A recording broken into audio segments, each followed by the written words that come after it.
Hi, I'm Jane Wall, one of your advocates at AWC. Today I'm going to talk about a few different ways that you can influence legislation.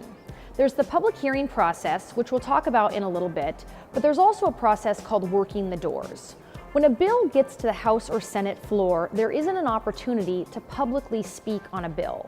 And so you have to go about communicating with your legislators in different fashions. You can email, write, or call, or if you're physically at the Capitol, you can do something called working the doors. All right, we're outside the House chambers now, and I'm going to talk about the process, which is the same in both the House and the Senate.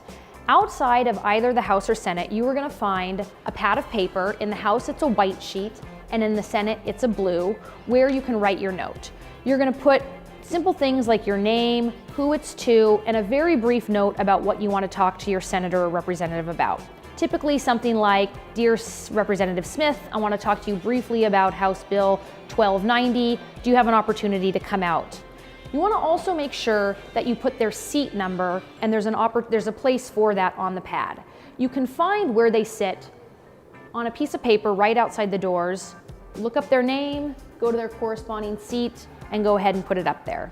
After you have your note written, you're going to go ahead and you're going to hand it to the Sergeant-at-Arms who's waiting at the doors, who will deliver it to the senator or representative you're trying to get in touch with. And then you wait.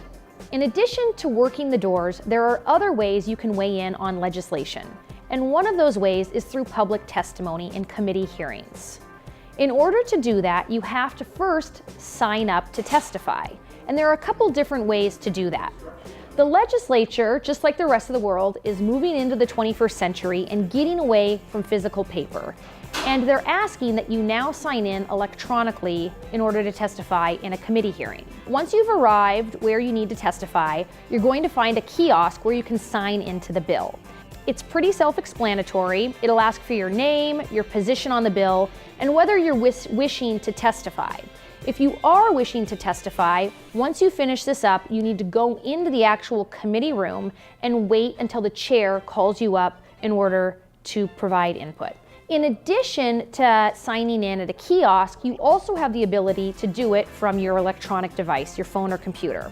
The trick is you have to be on the Capitol campus using their public Wi-Fi in order to do that. Visit the URL below, and it's very much the same process as you would find in the kiosk. If you have trouble finding the URL, you can also find these yellow pieces of paper on the Capitol campus that provide a really good step-by-step on how to sign in to a bill. Now that you know how to work the doors and sign in to a bill, there should be nothing stopping you from weighing in on legislation. Good luck.